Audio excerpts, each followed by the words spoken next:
Initiating login sequence. Welcome to Alyx's world.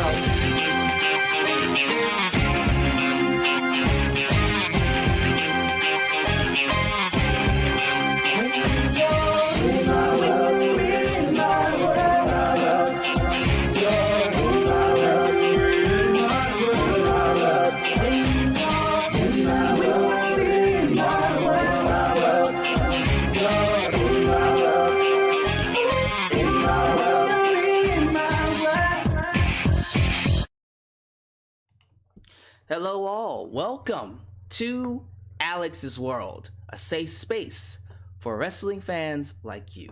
I'm your host Alyx, just Alyx, and we back with live reviews following my vacation after WrestleMania.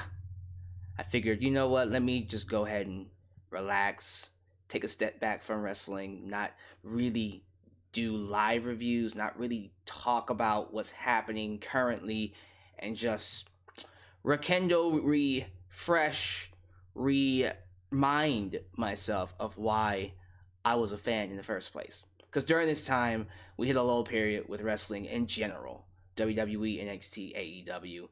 There isn't much happening until the summer. That's when we get, of course, Double or Nothing, SummerSlam, Money in the Bank, when things start picking up again.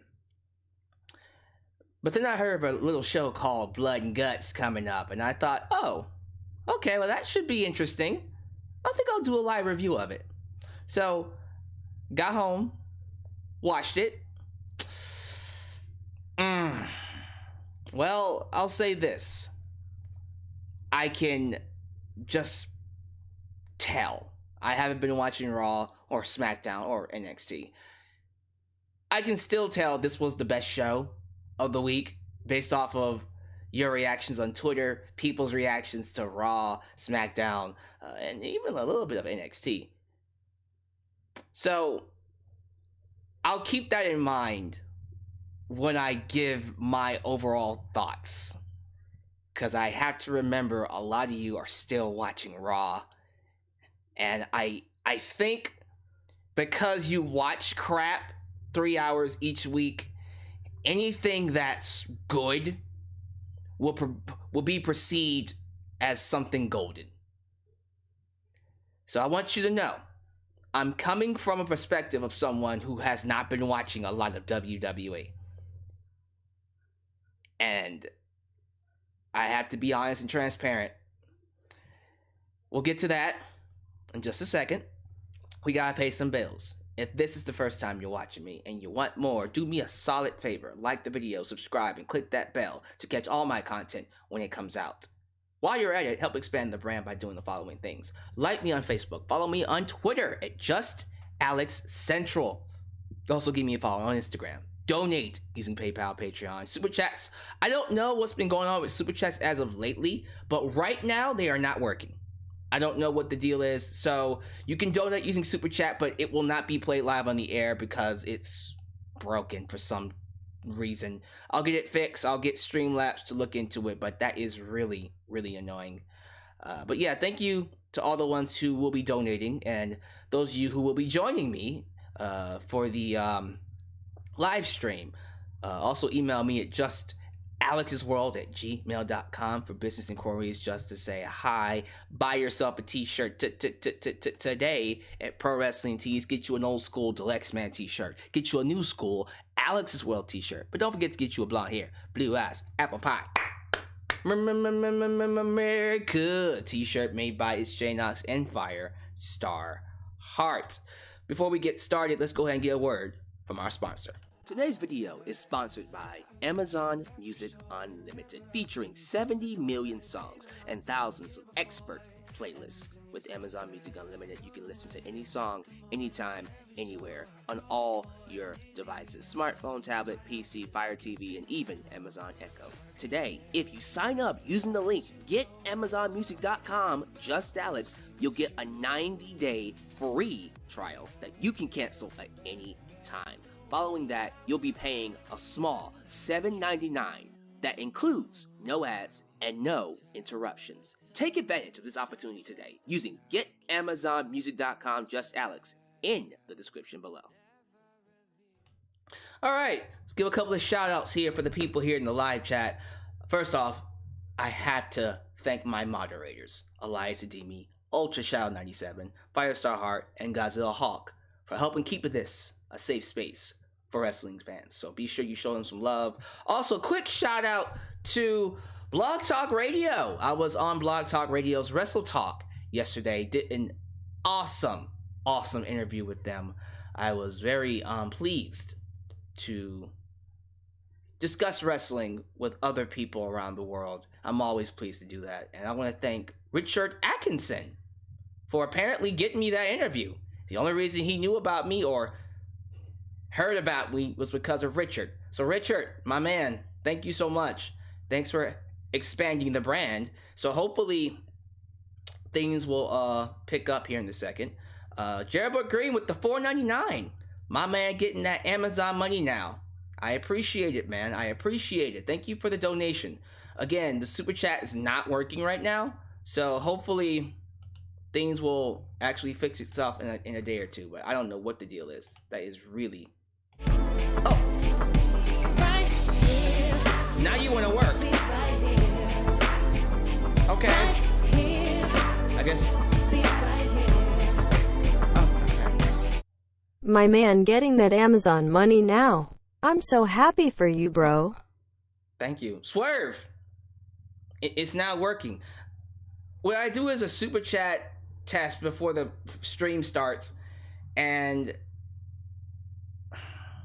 it didn't work for me, so apparently it is working now. So, okay, so donate, and your super chat will be played live on the air. Shout outs, here we go. So thank you to Gerbert Green. Hello to the following. Ray Perkins. What's up, Ray? Are you new? I think you might be new. Tokyo Rockstar. Adam Ritter. Chris Haney. Is it Haney? Did I say it right? Joseph Winters. Joe Arredondo. Gen X 6887. KB Brown. We got Christopher Carter. We got Marlon Mencia. Did I say that right? Marlon Mencia. Richard Atkinson, who's getting a lot of shout-outs today. Simply Deep, 1985, HS. Jose Talavera. That's a new one. Got some new people in here. Notorious MMA 16. Of course, we also got some regulars. King Creativity Super. Jamarcus Williams. Imarola for 08. True Fire 901. Carls Ruhi 00. Pop Culture Asylum. Demetrius B, Zachary Hain, and let's get the last one to, oh yeah, Mr. Krabs. Thank y'all for joining me. I apologize for the stream being a little late. Just had a very busy day. I've been very tired, very, very tired promoting my newest single that came out, 911. Please check it out. But the good news is, because things are starting to pick up, I can focus more on the wrestling channel, so I'm very excited about that. So here's what we're gonna do. I'm gonna do a very, very quick review of the show pre-Blood and Guts match. Just the first hour. Gonna run through it. Not much to say. We're gonna get some updates on Double or Nothing. Give some updates on Double or Nothing, and we'll just move right to the main event afterwards. Sounds good? Cool. So, of course, we open things up with I think it was Eddie Kingston and John Moxley taking on Kenny Omega and Michael Nakazawa. The match itself was whatever. It was more about the story of Eddie Kingston and John Moxley beating the piss out of Nakazawa because Omega is a little bitch and doesn't want to get his hands dirty because, typical babyface who then turns to a typical heel.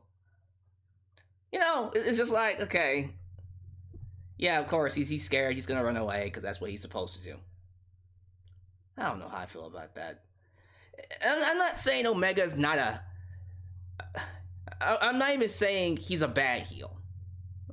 I think there are some things about him that make him a good heel. Very old school like. The thing is, I am so sick and tired of the cowardly chicken shit heel trope. I'm just tired of it. I really am. I would like a different kind of heel. You know what I mean? A unique villain. But alright. Nakazawa got his ass kicked by Kingston and Moxley. Then the Young Bucks and the Good Brothers come out to beat them up. I don't know what that's going to lead to, but very interesting to see how things play out between the Good Brothers, Young Bucks, and of course, Kingston and Moxley. Don't know what they're going to be doing at the pay-per-view. I'm assuming that Kingston and Moxley will be taking on the Young Bucks for those titles.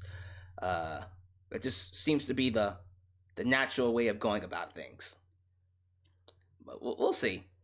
And then we got the announcement that Kenny Omega will be defending his belt at Double or Nothing against one of the following: Pac or Orange Cassidy. Why those two? Because apparently they're number 1 and 2 in the rankings. Which is like, huh? Wait, didn't Brian Cage just beat the number 1 guy last week? I know that happened. So I'm thinking they're going to do Brian Cage versus Kenny Omega, which would have been great. I would have loved to have seen that.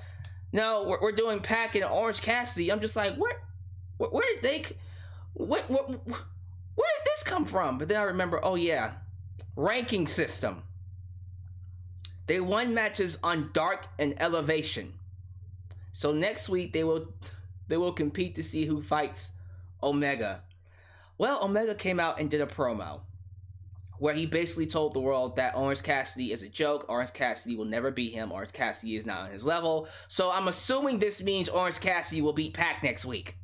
And he'll fight Omega at Double or Nothing. Look, I love Orange Cassidy. And I think him and Omega will have an excellent match. Let's get that out the way. I think when you combine their styles, it just really screams great match. So I'm not really worried about the match. And I'm not really worried about the build. The hype is going to be fine. AEW, if anything else, they're really good at hyping their matches. Again, though, this ranking system, I don't know how I feel about these guys climbing up the ranks and I'm not being able to see their matches. And I know most of you will say, why don't you just watch Elevation and Dark? Yeah, guys, do you realize that both of those shows are what? An hour and a half long? I'm already filled to the brim when it comes to wrestling content. 3 hours of Raw, 2 hours of NXT, 2 hours of SmackDown, 2 hours of AEW Dynamite. Now you want me to add into that an hour and a half of Dark and an hour and a half of Elevation. I can't do it. I can't. It's too much. So there is a disconnect with me seeing these guys climb up the ranks and I'm not... You know, it's like... Are we sure that's what we want to do right now? Like, okay. Whatever. I'm positive Orange Cassidy and Kenny Omega will have a great match. Tony Khan announced that Double or Nothing will be at full capacity.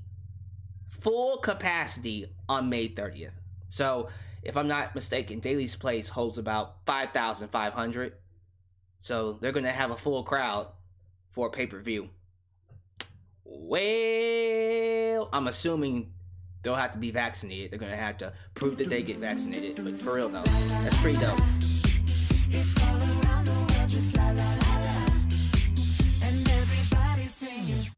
AEW needs to properly explain the ranking system. At first I thought it was college football style where strength of opponents matter, but at this point Dark is more important than Dynamite. I mean, it placates to that show more than Dynamite, which is an issue with me. I just feel like, guys, okay, thank you for at least letting it play into your storylines, but Jesus Christ. I want to see them climb up the ranks. As in, all right, well, I see it on TV. Not, well, they happen to win matches off TV, so there you go. It's like, okay, sure. Anyways, as I was saying, Double or Nothing will be at full capacity, 5,500. So that's going to be a pretty good reason to watch the show. Not too sure what the card is going to look like. The only thing I know about is Britt Baker versus Hikaru Shida. They announced that on this show. Britt Baker beat some jobber. What was her name? She was cute. I want to get her a proper shout out. Julie Hart. Yeah, she just squashed her. I'm cool with that. See, why don't we do more of that on Dynamite? Use those to help you climb in the ranks. But alright, sure. I'm assuming Hikaru Shida is dropping that belt. I'm just gonna go ahead and assume that and leave it alone. Sounds good? Awesome. It's gonna be a great match though. And again, the hype will be wonderful. Let's see, what else happened? Didn't Cody Rhodes take on QT Marshall? The match was fine. I don't really care about this QT Marshall group. I don't. Sorry. And I know Cody, he's all about helping put people over, and I'm absolutely fine with that. But come on. Like, we got enough cowardly heels in this show. We got MJF, who's the king. We got Omega, who's the champ. And now we got QT Marshall over here, who's also being a cowardly heel. And I'm just like, Jesus Christ. Like, can we get different heels? We got probably more. I don't really recall any more outside of those three, but it feels like it's the same character being played by 3 different people. It's like I watched QT Marshall, and he kicked out of Cody Rhodes' goddamn Crossroads, which is one of those. Oh wait, so everybody gets to kick out of that now, right? Like, everyone kicked out of John Cena's FU, attitude adjustment, but I'm calling it the FU. Now everyone's kicking out of Cody Rhodes' Crossroads, which is like, what? Why are you doing that? You're just hurting the finisher now. You're just hurting your finisher. Stop doing that. You're not putting them over. You're just killing your finisher. But Cody does make QT Marshall tap out to the figure 4, and then he gets attacked by the Golden Glove guy. What's his name? What's his name? The Golden Glove guy. It's let me find it. Anthony Ogogo. Okay. Cool. All Ego, Ethan Page, and Scorpio Sky, who are now a tag team. Wait, hold up. So you broke up Scorpio Sky from SCU so he can go singles, but then he gets put into another tag team with All Ego, Ethan Page. No, guys, that's a WWE move. If you're gonna break him up, stick to him being a single star. Okay? Maybe they just feel like right now he's not ready to be a single star. He needs some help in terms of promos and getting himself over a little bit more, which he does. Like, great athlete, looks amazing, but yeah, he's clearly lacking a personality, and maybe they think putting him with Ethan Page will help him establish one, but I don't like it. I don't like them breaking him up from a tag team for him to go into another tag team. It just... Anyways, him and Ethan beat up Darby Allin after he got thrown down the goddamn stairs. They threw him down the stairs, and by the way, those of you who want to pretend that being thrown down the stairs does not hurt, yes, it does. I've actually tripped and fell down the stairs. It hurts like a bitch. It doesn't feel like pillow. So when I saw him do it, and by the way, that is concrete stairs. I was like, oh, okay, he is not going to be waking up tomorrow and in good shape. So, I know it feels like I'm very critical on this show. I guess that's kind of what happens when you don't watch Raw. And so you don't have the idea that, all right, at least it's better than Raw. I'm not wearing the rose-tinted glasses for this particular show. Not saying it was a bad show. It's just a lot of the things that they did was like, okay, you guys have done better stuff. You know what I mean? They've done better than this.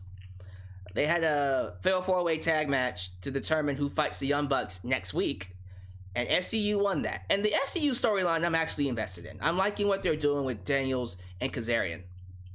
Because, again, long-term storytelling, one of the reasons I really enjoy AEW and why I feel like it's still a superior show to WWE, Raw or SmackDown.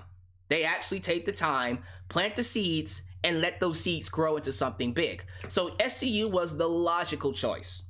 And next week they'll be fighting the Young Bucks, and if they just so happen to lose, that means SCU is broken up. So there's investment in that match, and I'm assuming that's going to be the main event. It should, because if SCU loses, Daniels has to retire. That's not something you can just put in the middle of the show. That has to end the show, right? Right? Okay. Well, I think it just feels appropriate for me. If I'm not mistaken, Tony Schiavone interviews Miro, says he's here to collect, and he's got a contract for a match next week against Darby Allin. Oh, so Darby Allin versus Miro next week. I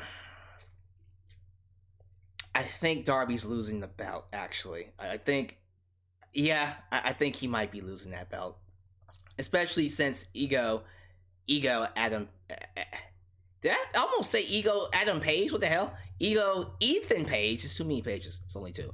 All Ego Ethan Page and freaking Scorpio Sky attacked him. So I'm the more I think about it, I think Miro's winning that belt next week. Although I don't want him to. I think it's gonna happen. Is that all the matches before the main event? I think, yep, those are all the matches before the main event. All right, well, give me your thoughts about that part of the show, what you're looking forward to. Let's get to it. Let's get to Blood and Guts, which is essentially their version of War Games. Blood and Guts, War Games. The Inner Circle versus the Pinnacle.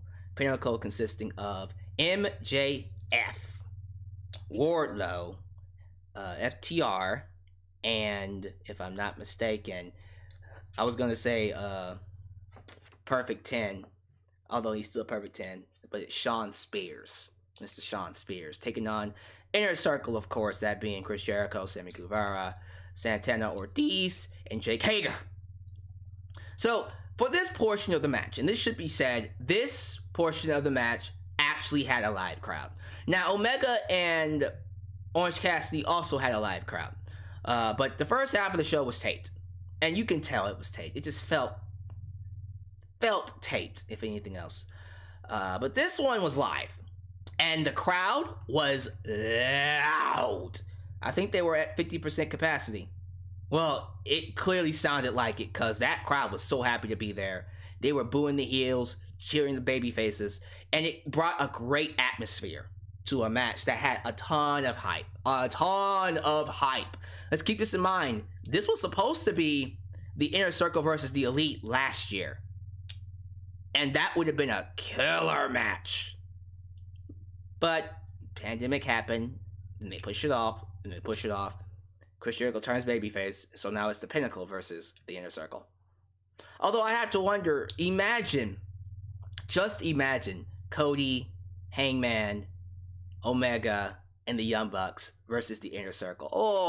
Oh man, that would have been fire. Well, it probably was going to actually be Matt Hardy replacing Cody, but still, that would have been a fire match. Okay, I'm gonna get in a lot of trouble. I'm gonna get myself in a lot of trouble. So let me just say this. Let's just jump right into it. This was a great match. It was a great match. Had a lot of great spots. Had blood. Had very violent scenes with Santana sticking a fork in MJF's head. It was violent. It was definitely a gruesome match to see. And I'm assuming that it's probably gonna rank match of the week. Although I did see that women's street fight, the women's tag team street fight on NXT last night, and that was pretty great too. I don't know. I might have to give the edge to AEW here. Just the edge. But that women's tag match was insane. Insane in the membrane. This one, good story, good hype, great match. then we get to the finish. See, I think when it comes to AEW, in my opinion, the biggest problem this promotion is facing is under-delivering. They do all this hype.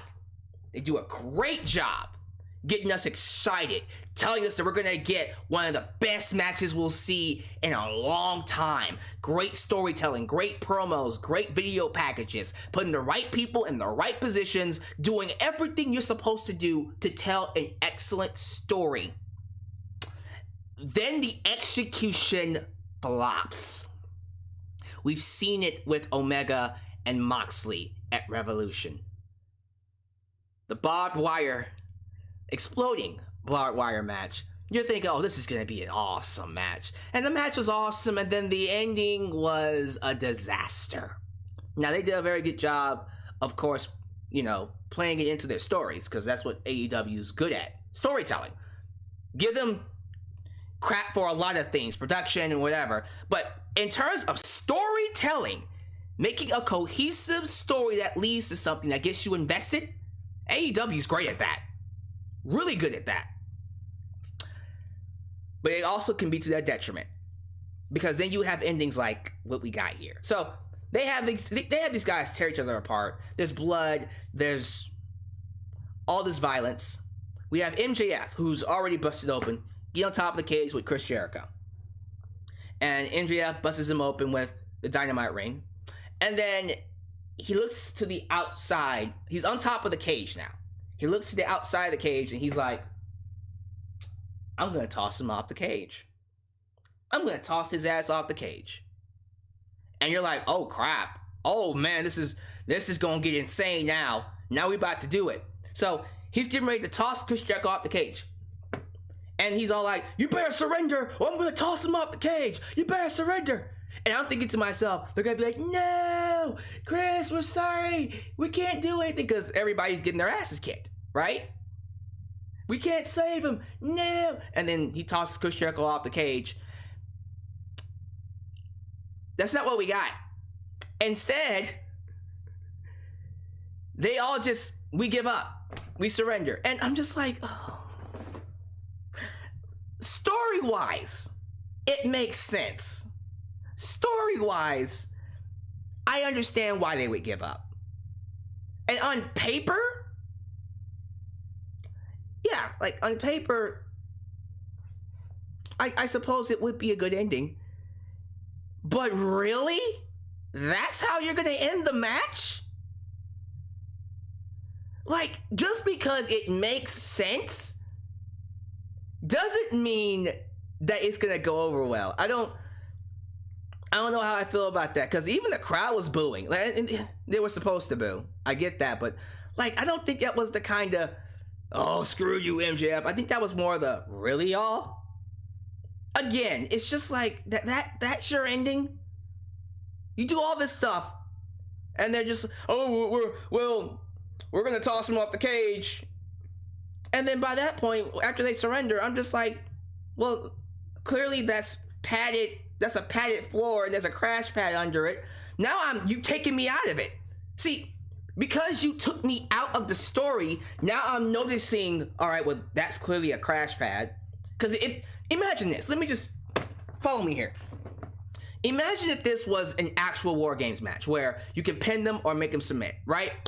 All right, so MJF does exactly what he's going to do. Tosses Chris Jericho off the top, right? He goes through the stage. And then, after Chris Jericho goes to the stage, you do that bump, we go back inside the ring, and maybe they have them do the shatter machine, or we do some other crazy spot to where Pinnacle gets the pinfall. Or maybe they just get Chris Jericho's carcass and put him back in the ring and pin him.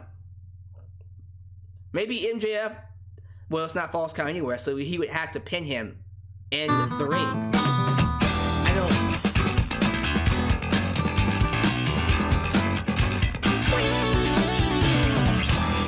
I think pushing him off anyway made up for it.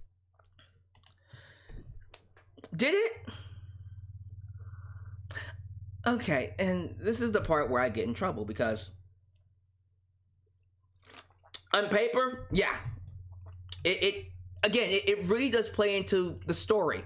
The guy says, well, look here, I'm going to push him off and if you don't surrender. And they surrender, and then he does it anyways. He basically Mufasa'd Chris Jericho, and then he said thank you. Like that. That was a nice touch. Story-wise, it makes sense. It's just...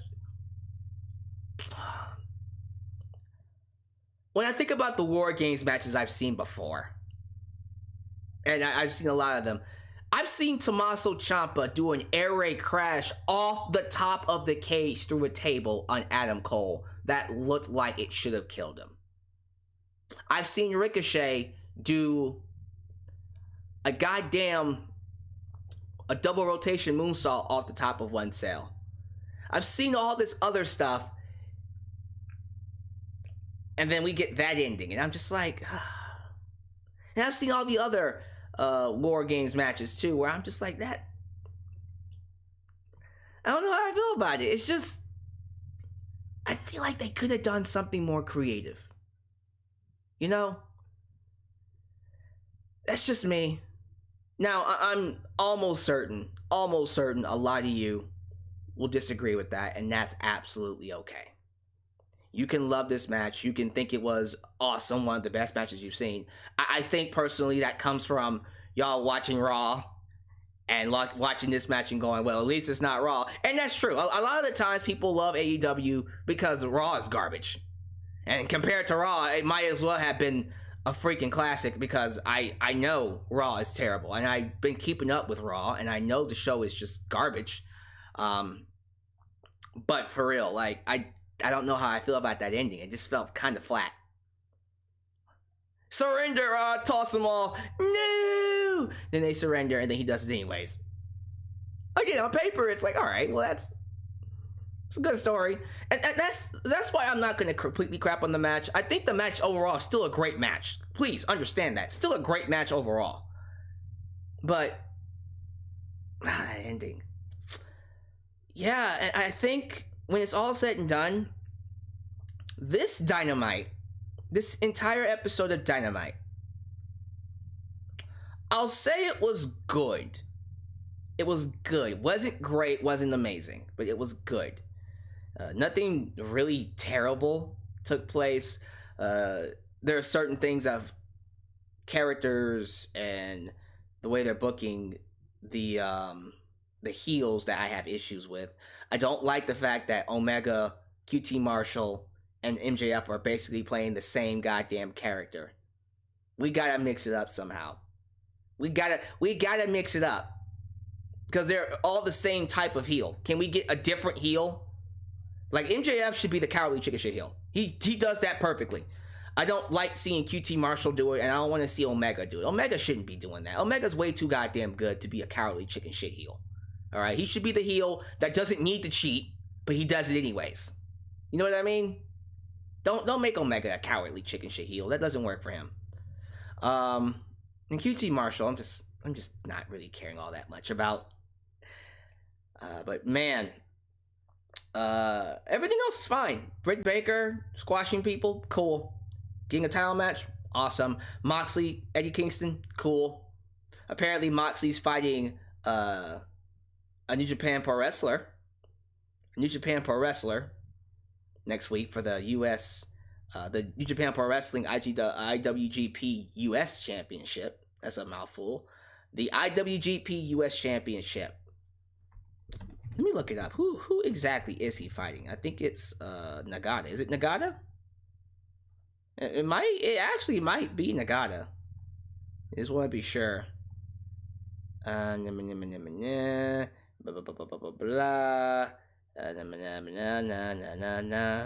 it's Nagata. Blue Justice. Yuji Nagata. Okay.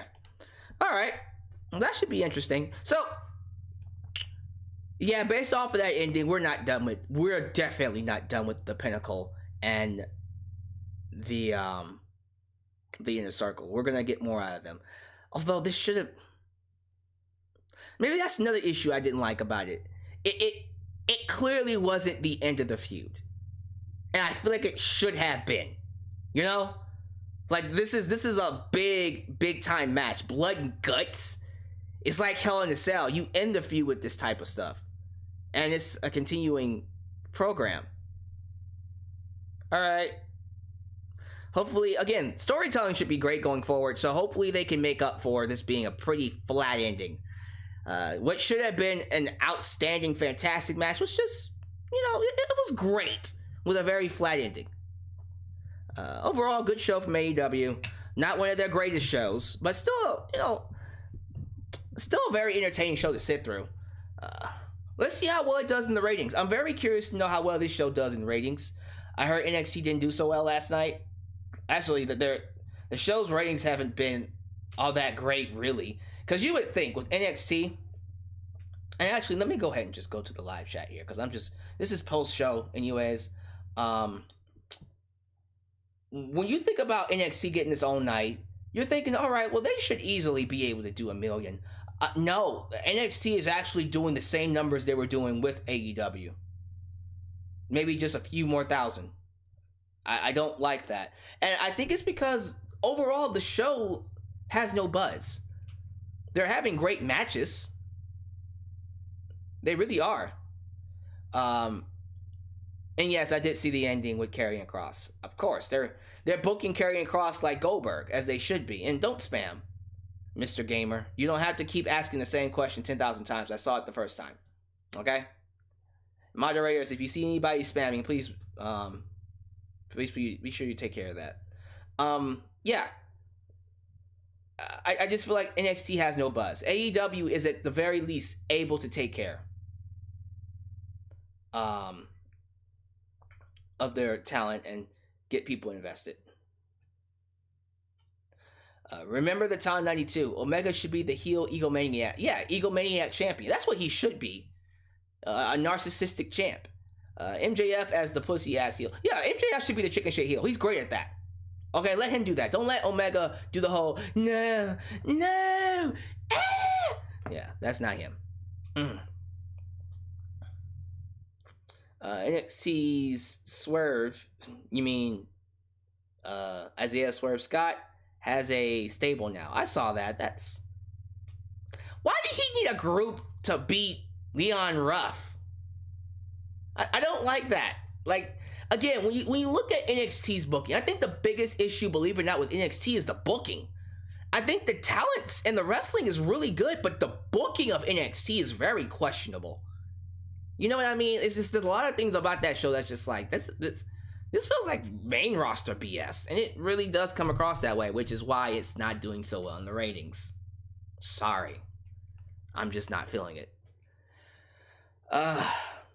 But yeah, like, why does Isaiah Swerve Scott need a heavy and then 2 other people to beat Leon Ruff? I don't like that. I don't. Right, let me get more of your comments here. Let me see how many people are pissed off. Oh, by the way, be sure you guys like the video. Be sure you're liking the video and supporting the channel. Richard Atkinson thinks Britt Baker will be the new champ. I think we can all agree that she'll be beating Hikaru Shida. Zachary Hayne, falling down the stairs sucks. Take it from experience. Yes, I've done it more than once. It's not fun. It actually really does suck. Jeanette says he is interested in seeing Omega versus Orange. It's gonna be an excellent match. I don't even have to worry about it. You know Omega and Orange are gonna have an excellent bout. So I'm very sure that they're going to deliver. KB Brown says Blood and Guts needs to be on pay-per-view and have its own pay-per-view next time. Yeah. You probably are right.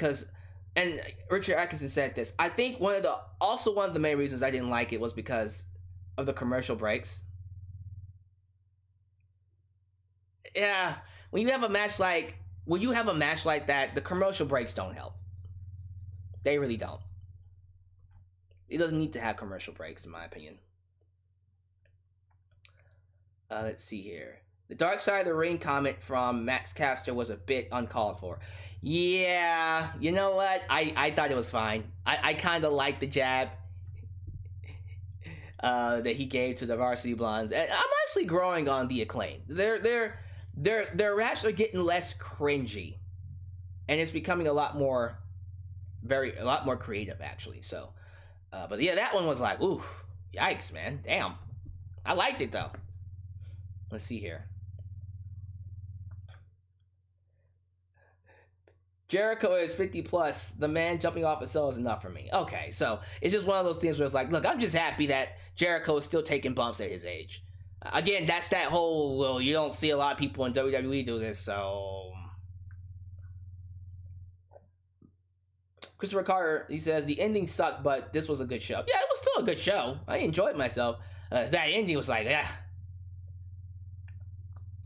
The MW Network says, AEW should really work on their camera angles to capture the big spot. They should have kept a wide bird's eye view shot of Jericho getting tossed off the cage. The replay shot was perfect. Yeah, like we literally saw him go through we literally saw him go through the crash pad, which is something I don't think we should have seen. That was the issue with that ending. It's like, so not only did you take me out of it with the ending, now I know that he's actually going through a crash pad. You didn't need to show him going through a crash pad. You didn't.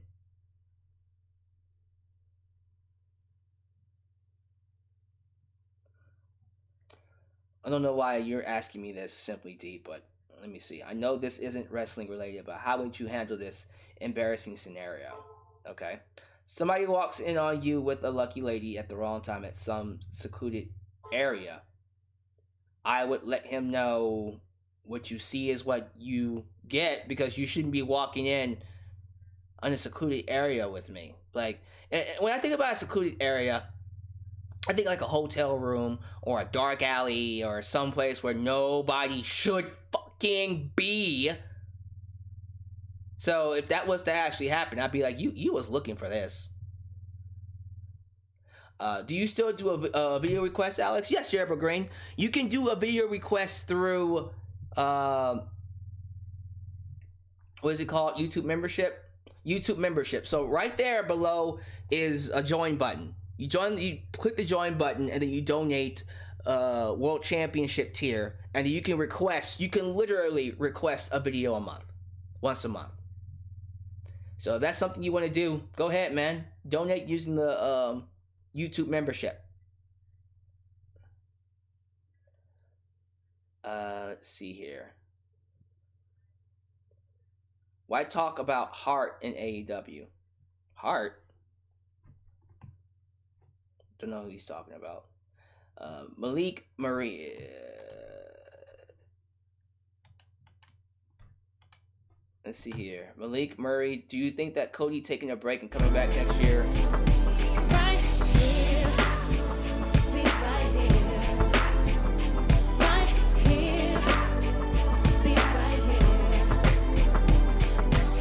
What do you think of Lucha Underground returning on MLW? You mean Lucha Underground talent are actually returning on MLW? Or like the show Lucha Underground? Like Dario Cueto is returning. And my girl Alicia Adude is going to be involved in that. I might have to check it out. If MLW becomes Lucha Underground, I'm all for it. I definitely will start watching. Because that would be pretty cool. Now, getting back to this. Can't wait for Tamatonga, Kenta J. White, Fale lead the charge for the NJPW Bullet Club invasion. Oh, so we're gonna get a Bullet Club invasion? Oh, great! Is that the new war games, or excuse me, Blood and Guts match we're gonna be doing? Yeah, we got way too much talent on this show to be doing a freaking New Japan Pro Wrestling invasion right now. There's way too much talent.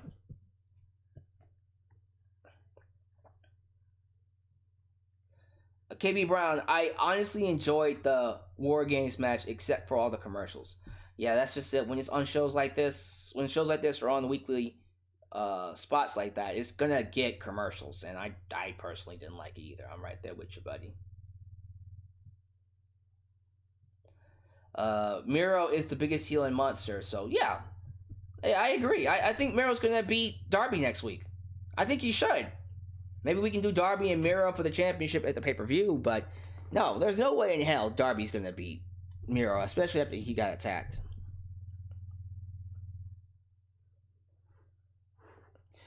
The chair shots to the head were brutal. Yeah, like, they had some really stiff spots. Like I said, it was a brutal match, a very brutal fight to watch. It's just, once again, the ending. Like, Jesus Christ. How do I feel about Roman bringing back the World Heavyweight Championship to mock Edge? I personally want to replace all the belts in WWE right now, so I would be absolutely okay with that. Alright, guys, I'm going to go ahead and cut it off here. Good to be back. So, this is what we're going to do. This Friday, I'll be back up here for my SmackDown review. A live SmackDown review. And going forward, if I'm feeling a live review, I'll do it. Now, next week, I will be doing live reviews for Raw and SmackDown. Why? Because we got Backlash. WrestleMania Backlash coming up. So, actually, I might just do a Raw review and then a goddamn... Actually, here's what we're going to do. I changed my mind. We're going to do a Raw review, an NXT review, and then Backlash preview and predictions, and then, of course, we'll do the review that Sunday. And then, following that, I'll be switching off each week. 1 week I'll do reviews for NXT and AEW. 1 week I'll do reviews of SmackDown and Raw. 1 week I'll do AEW and SmackDown, and then Raw and NXT, and I'll just keep flipping. Because I do want to keep up with all the shows. And with all the live reviews. But we're going to have to keep mixing it up because I don't know. It's so much content now. I do not know if I can do live reviews for all of them. But we'll see. And as we get closer to AEW Double or Nothing. Not nothing, but nothing. I might have a decision. So, thank you guys for watching. Good to be back with live reviews. Be sure to like the video, leave a comment, and if you're new, subscribe, and I'll catch you guys next time right here in Alyx's World. Take it easy. I'm out. Peace.